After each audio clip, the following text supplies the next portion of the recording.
haber puesto este tema en el debate realmente es una maldad.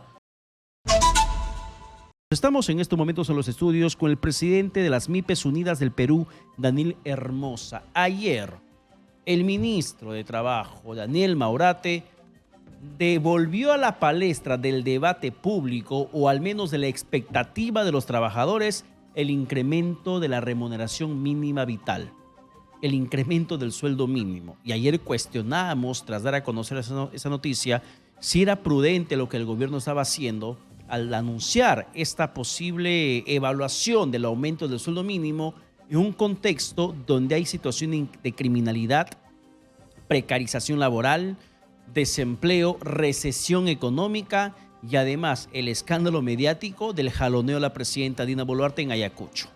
Daniel Hermosa está con nosotros, reiteramos. Señor Hermosa, ¿qué tal? Buenas noches. ¿Cómo estás? Muchas gracias por la invitación para poder reflexionar sobre este tipo de anuncios, como tú bien has señalado, inoportuno, ¿no? Porque en este momento las MIPES se encuentran en una situación bastante complicada y muchas están atreviéndose a tratar de recuperar su capacidad operativa pensando en contratar gente para poder justamente recuperar esta capacidad. Pero ante un anuncio de este tipo, lo que estamos haciendo es postergar decisiones, porque la expectativa obviamente es, oye, si contrato ahora y me suben el mínimo vital, ¿cómo voy a manejar ese tema? ¿Cómo recibieron ustedes este anuncio del ministro Maurate? Ya hace unas semanas se deslizó esta posibilidad, creo que el año pasado, a fines de año se deslizó esta posibilidad de que el debate entre sobre el mínimo vital. El mismo ministro de Economía que estuvo con nosotros el 10 de enero para conversar sobre el tema de las MIPES, señaló ante una pregunta si él pensaba que podía entrar este tema al debate, y él señaló que todavía no, porque todavía los indicadores económicos no están como para decir en reactivación, como para poder hablar de un tema tan importante. Y aún tampoco lo están. No, no lo están. O sea, en este momento la situación de las MIPES es bastante complicada, está sumamente precarizada las empresas. En este momento yo creo que todos los que nos están viendo y escuchando saben muy bien que más de 1.200 medianas y grandes empresas están en Indecopi para salir del mercado. Y de acuerdo a la información que es pública del Instituto Nacional de Estadística, 167.000 empresas micro, pequeñas, desaparecieron o si se extinguieron en el año 2023. Entonces estamos hablando de un índice de mortandad empresarial muy alto, ¿cierto? Debido justamente al, yo diría, mal manejo de la crisis económica que nos ha tocado vivir. Nosotros desde el comienzo hemos siempre dicho, aquí en Exitosa principalmente, que debía aplicarse medidas contracíclicas. Ya sabíamos que el avión estaba en caída libre, pero la idea no era estrellarlo, sino aterrizarlo lo mejor posible. Y lo que están haciendo es estrellarlo. Ya nos estrellamos. Por eso es que la expectativa económica, por palabras del ministro de Economía y del presidente del BCR, es que vamos a crecer. Obvio, pues, si ya estamos en el piso, lo único que nos queda es rebotar. Rebotar, nada más. No nos queda otra. ¿Qué es lo que el ministro ha hecho hace unos días atrás cuando celebró un rebote mínimo por la temporada de fin de año que se ha registrado en medio de noviembre? Que en la caída económica de cara que nos fuimos con el avión estrellado, hubo un rebote de 0.3 y el ministro lo celebró como el inicio de la recuperación económica del país y que tenemos mucho optimismo, que vamos a seguir avanzando y tratando para poder superar la recesión económica. Yo decía, oye, pero 0.3, o sea, ¿cómo puede celebrar un 0.3 siendo ministro de Economía? Y es un claro efecto rebote por la temporada, sin ser economista, por la temporada de alto consumo que representaba noviembre y diciembre. Así es. A pesar de que en promedio nacional la campaña navideña no ha llegado al 55% de la expectativa. Si yo pensaba vender 100 polos, solamente he vendido 55. O sea, no ha sido una campaña muy buena, inclusive hasta peor que la que tuvimos en el 2022, en plena crisis que hubo en el país, ¿no? Ha sido peor, porque nos ha venido acompañando primero un proceso inflacionario y luego el frenazo que han querido darle a este proceso inflacionario con un proceso recesivo. A mí me interesa algo sobre ese tema de la recesión. Usted mencionó algo interesante, políticas contracíclicas. Hagamos pedagogía de economía con la sociedad. ¿Cuáles son esas políticas contracíclicas que tendría que aplicarse? A ver, por ejemplo, en otros países obviamente desarrollados y con mejor solvencia que nosotros, como por ejemplo los Estados Unidos, ellos estuvieron controlando la caída, mejor dicho, el proceso de combatir la inflación, ¿no? Quitando liquidez del mercado, subieron los intereses, bueno, tomaron las medidas que tenían que tomar, que no está mal, ¿Y acá qué tendría que Acá hacerse? acá se hizo lo mismo, se aplicó la misma metodología. Creo que en todo el mundo, en general en todo el mundo se aplicó la misma receta, pero cada país comenzó a aplicar medidas para que justamente el avión, que es el ejemplo que hemos agarrado, no se estrelle contra el piso, de tal manera que no entremos en un proceso recesivo tan criminal como el que tenemos hoy, ¿no? Por ejemplo, una política contracíclica, ¿cuál podría ser? A ver, por ejemplo, nosotros demandamos que se pague el FONAVI, ¿no? Se ha pagado a los últimos días del mes de diciembre, montos muy pequeños, A regañadientes, 167 millones. Así es, pero era una cosa que nosotros decíamos, hay que darle liquidez a la gente para que pueda consumir.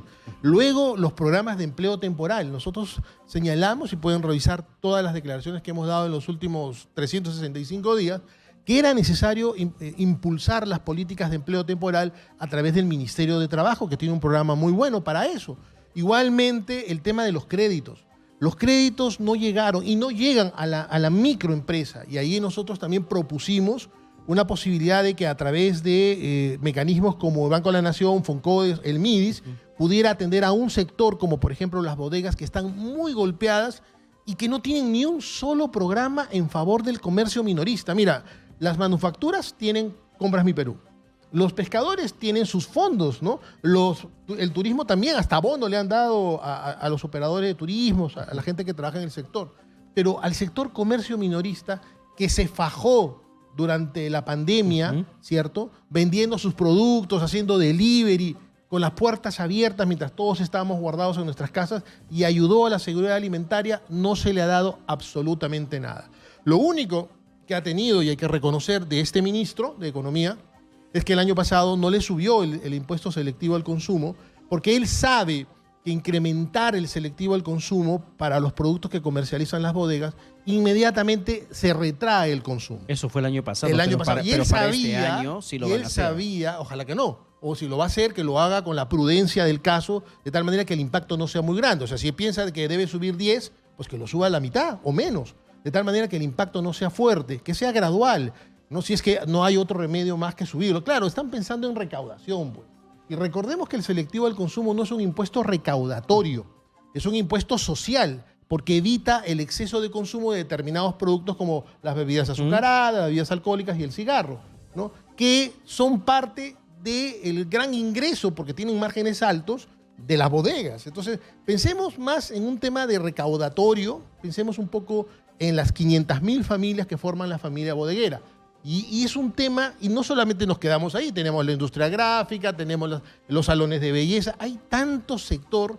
Cuando hablan de la MIPE, creen que la MIPE todos son iguales, y no es así, hay sectores. ¿Y esto sienten ustedes como MIPES que los enfrenta con la mano de obra de los trabajadores? Cuando el gobierno dice, por ejemplo, vamos a hablar del sueldo mínimo, vamos a evaluarlo en el Consejo Nacional de Trabajo, y salen la MIPE, salen los empresarios a decir, oye, no es el contexto, y el trabajador dice, pero yo quiero que me aumenten. O sea, yo merezco que me aumenten porque la plata que tengo por la inflación, por la recesión, ya no me alcanza. Así es. ¿Les genera enfrentamiento con los trabajadores? Mira, Chile el año pasado, nosotros tenemos mucho contacto con los gremios MIPES chilenos, y ellos lograron que el incremento del mínimo vital sea subsidiado por el Estado, por 2 años me parece. De tal manera que ellos ponían, 45 soles por ser un monto, pues el Estado les subsidiaba los 45 soles por 2 años, ¿no? De tal manera que también les servía, porque ¿cómo no va a ser importante que el trabajador gane más? Es importantísimo. Porque ese trabajador consume, va a comprar un polo más, se va a comprar un pollito a la brasa más, va a poder irse al cine, va a consumir. O sea, nosotros somos los primeros interesados en que se reactive el consumo, y obviamente reactivarlo es mejorando la remuneración, porque se ha perdido la capacidad adquisitiva en los últimos 3 años, ¿cierto? Y con la inflación ese proceso se aceleró. Entonces sí, por supuesto, me encantaría que todos los sueldos suban, pero en el sector privado, no en el público, en el privado, de tal manera que se dinamice la economía. Pero lamentablemente no estamos en el escenario. Tú, en este momento, que están saliendo 1.200 empresas sin Indecopi, más 165.000 que se han ido de la formalidad el año pasado, por favor, meter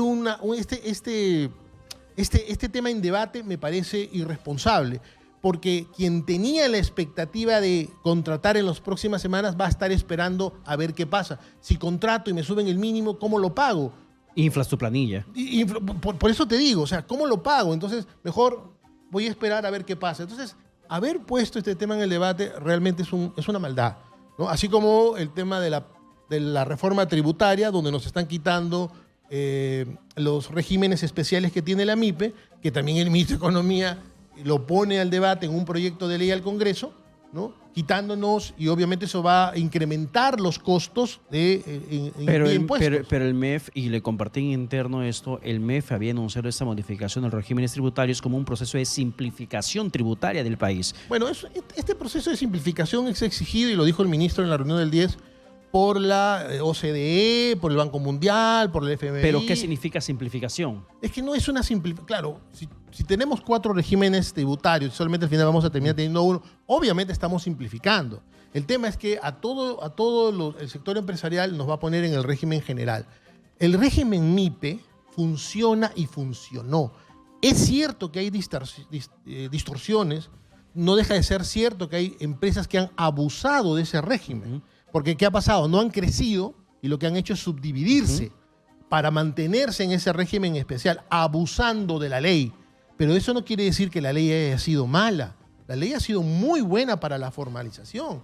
Es más, en un estudio que se hizo hace 2 años, una institución grande, este estudio revelaba de que la MIPE no conocía las ventajas de esta ley y que había que hacer difusión de esa ley. Entonces, yo creo que tenemos que, bueno, felizmente está en el Congreso, vamos a ir al debate. Y digamos, la pretensión del MEF es eliminar ese régimen especial para MIPES. Así es, eso es lo que están pretendiendo. Y lo que nos están dando a cambio son 6 meses sin pagar impuestos, cuando somos nuevas, obviamente, ¿no? Entonces, oye, pero 6 meses a una empresa nueva que con las justas facturas los primeros meses no significa absolutamente nada.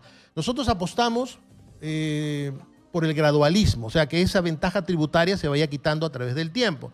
Si vas a pagar 1.5 del renta, a los 3 años pagas 2, al 4.º año pagas 2.5 y al 5.º año chao del régimen especial, porque tampoco puede ser eterno. No puede ser eterno, ¿no? Porque motivas al enanismo empresarial, que es un problema que tiene el Perú. Bien, muchísimas gracias por estar con nosotros. Ustedes.